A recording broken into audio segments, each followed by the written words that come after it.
YouTube? We are back with another lesson.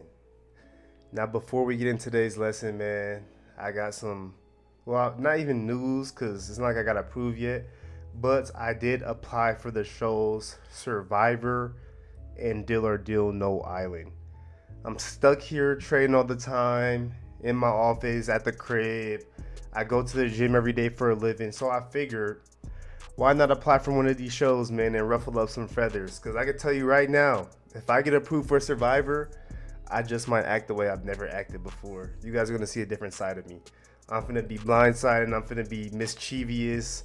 I'm about to be the little grimiest little dude there. I'm alliances with everybody. I'm stabbing people in their back. Hey, we all out for ourselves, man. Survivor Island, we all out for ourselves. So I will be hurting some people's feelings and ruffling up some emotions for sure. But besides all that, though, besides all the extraness in the reality TV shows, I got a lesson for you guys today. I'm finna go over a couple of trades because I'm leaving out of town tomorrow. I'm going out the country, so I gotta get at least one more video in. I'm finna just give you guys a quick lesson, show you guys how I'm trading, some open trades I'm in. And yeah, that's all the yapping, so let's get straight to it. All right, so before we start, I want to come in my journal real quick. I just want to show you guys, I closed another trade on pound Aussie right here. Make sure you guys see that. I closed for a total of $414 with obviously a couple of positive swaps because I swing trade. So I did close another $469 in total, which nets me over $1,200 on pound Aussie within the past 2 days. I decided to close pound Aussie because some Australian news was coming out and some pound news was coming out, and I want to secure my profits before it potentially just spiked against me. And I was like, you know what? Let me secure it. If it pulls back, maybe I enter, maybe I don't. Depends on how the data looks. And I also have my open P&L for you guys. I didn't even know it was right here. I'm gonna make sure I cover my account balance though, because I don't want to expose too much. But I am sitting overall up $900 across my trades, which I'm gonna go over. But let me look at pound Aussie real quick and show you guys how much money I missed out on, because I did miss out on a lot of money by closing early. And this is the cons about the market. You never know what's going to happen in the market. I decided to close profits early right here due to potential news coming out. And although you guys, it came down, you see this little wick, it rejected immediately and then pretty much just shot up. If I would have held this trade, I could have held it for at least $1,500 on that one trade, plus the $800 I closed. So that would be like total $2,300. So it stings a little bit knowing I could have closed way more profit and I, closed prematurely, but it's no big deal. This is the market. You know what I'm gonna do? I'm going to do it right here in front of you guys. I am going to set an alert right here at this support zone.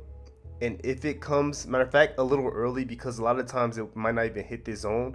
I'll set it a little early and I'll get my first entry in before we even hit the support zone. And I'll probably start accumulating my buying positions, because this looks like an amazing potential trade. And I am looking to take this trade back to the upside. I think we come and test these previous highs up here. That's what I'm aiming for. I missed the big move, unfortunately, so now I gotta pay for it. I gotta wait for a pullback so I can then enter and continue to ride the wave. But besides that trade, US dollar Swiss franc, we are in. I showed you guys yesterday I was in drawdown. You can look at it. Now I'm only currently sitting in $580 of drawdown. I was like 1,200, 1,300, I think, but I wasn't stressing. It was no big deal. And now we're breaking back above this trend line. So if we break above this trend line, come up here and retest, I just might even add another small entry to it. So when it comes up, I can just milk it for a nice profit. That's the goal. That's the goal right here with US dollar Swiss franc. The US dollar came out with some hot PPI news. Probably due to the tariffs. So US dollar shooting up, because that means although rate cuts might come, they might come next month, they're going to hold after that because inflation is increasing. Prices are increasing, so you cannot lower rates if inflation is increasing. He'll probably lower the rates, because Trump has been on his head, but I don't see us lowering rates at this rate, all this rate talk. I don't see us lowering rates at this rate of inflation. So as long as the inflation's coming in hot like this, we will not see any more rate cuts this year, and US dollar will continue to push up. So US dollar is looking strong. Swiss franc is looking pretty weak to me because they are getting tariff like 36%, 39%, something like that. That's going to slow growth for their economy, therefore slowing their GDP, therefore making inflation even slower. So I'm looking weak on the Swiss, strong on the US dollar. And I'm going to stay in these buys, man. I'm going to hopefully ride this wave up and get me a nice big profit. Hopefully, we'll see. But besides that, we have some good news on Euro GBP. I was like sitting negative, I think, yesterday. Now, if you look, I'm up 1,300. I'm looking to take this for a potential $5,000 to $6,000 winner if we can come down to these levels. And so far, Euro GBP has just been coming down like a nice little meteor. Just coming down like a fallen star. It's been so smooth. I went from negative 8,000 to now being up 1,300. And if it just continues to come down for me, we're looking at a 5 to 7K profit, depending where I close. I could close it now and take the 1,300 and run with it, but I'm not. I've been holding this trade for 2 months now, so I'm not closing yet. I can hold off. I'm fine. I don't need the bread.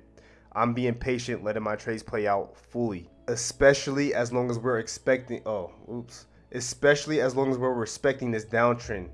We're respecting it very nicely right now. All you see is it bouncing, bouncing, bouncing. If we come up and retest, I'm okay with that, especially if it respects it and makes a new low. This trend is getting respected. That makes me feel good. Therefore, there's absolutely no reason for me to close a trade like this. The euro has been having weak fundamentals lately. The pound has had some strong fundamentals in the past few days. So everything is aligning up perfectly for me to continue to hold this trade for a nice big winner. And this is why I swing trade, and this is why I don't use a stop loss, because the momentum in the Forex markets is always changing. Stock markets, futures markets, all these things, I don't know too much. You know what I'm saying? I'm not going to tell you guys to not use a stop loss on that. But the Forex markets move in big swings. That's why using a stop loss is a losing man's game. Look at this. We swing up, we swing down, we swing up, we swing down, we swing up, we swing way down, we swing way up, and we swing way down back again. You gotta be a goof. This is all liquidity just getting wiped out. Do not use a stop loss in this type of environment. You're asking to lose your money. So I'm going to continue to hold this, continue to milk this for a nice profit. You guys probably won't see it because I'll be in another country, which I'll probably vlog a few days for you guys. And yeah, so I'm just going to enjoy these profits and spend them and enjoy my time, man. Now, I did enter a new trade. I entered Euro CAD. We entered for a nice little sale right here at this resistance. I personally believe the euro is weakening and the euro CAD is at a high. This is a perfect time to short. I do not like to buy overextended trends because that's how I get caught in reversals. I've gotten caught in so many reversals now that when I see a trend that's too extended, I automatically go the opposite end. Automatically use my small lot sizes and I'll just keep nibbling away until we get the reversal, because a reversal will happen. It's just going to happen. It's inevitable. When a market goes too far in one direction, the reversal is coming. The reversal is coming. So that's what I'm waiting for. So if this shoots against me, right, I'm going to continue to keep accumulating as it goes against me. Keep accumulating. And then when we finally get a shoot down, I'm just going to profit. That's how simple and efficient my trading is. It's just that simple. Like, I'm such a genius at this. I just keep adding to it until I finally make some money. Look how genius I am, guys. I'm such a great trader. Man, the trading gods probably love me. Like, trading is so stupid, man. Like, I used to think trading was so complicated. It's so stupid. Like, the fact that I've been trading like this for over a year now and doing so well absolutely blows my mind. It blows my mind that I've been trading so well like this, using no stop loss. I've been through some storms, don't get me wrong. I've been through a couple rough storms because this strategy has its downsides, obviously. But those storms have only cultivated me into a better trader, a sharper trader, and having that mental edge that pretty much gets me through anything. What I've been through, Drawdowns don't scare me at all. I can go through any drawdown at this point. It doesn't even matter anymore. I've done been down so much money and came back from it. I feel like I'm just a king at this point. I'm invincible. Nah, I ain't gonna say that. I didn't say that, trading gods, please. But yeah, these are the trades I'm looking at, guys. I mean, my analysis isn't really complicated. I just wanted to give you guys a quick, rundown of what I'm looking at, how I'm going about my trades, and that's pretty much it. Hopefully, y'all got some value from it. That's it for the video. I'm excited to go to my trip tomorrow. So good luck in the markets, y'all. Control your risk. Don't use your stop loss. Make sure you're eyeing the fundamental news. forexfactory.com, my FX book on App Store. And keep practicing. Get that experience. Keep practicing, and eventually your time will come. You will develop that edge within you. You're going to feel it intuitively inside your brain. You're going to know when it's a good trade, a bad trade, when to add, when to not add, when to trim, when to hedge. You learn all these things with time. That's really all trading is. It's just a time and experience game. Longevity always wins. So if y'all appreciated it, make sure to hit the like button down below for me. I appreciate you guys for watching. And with all that being said, I will catch you guys in the next lesson. Let's go.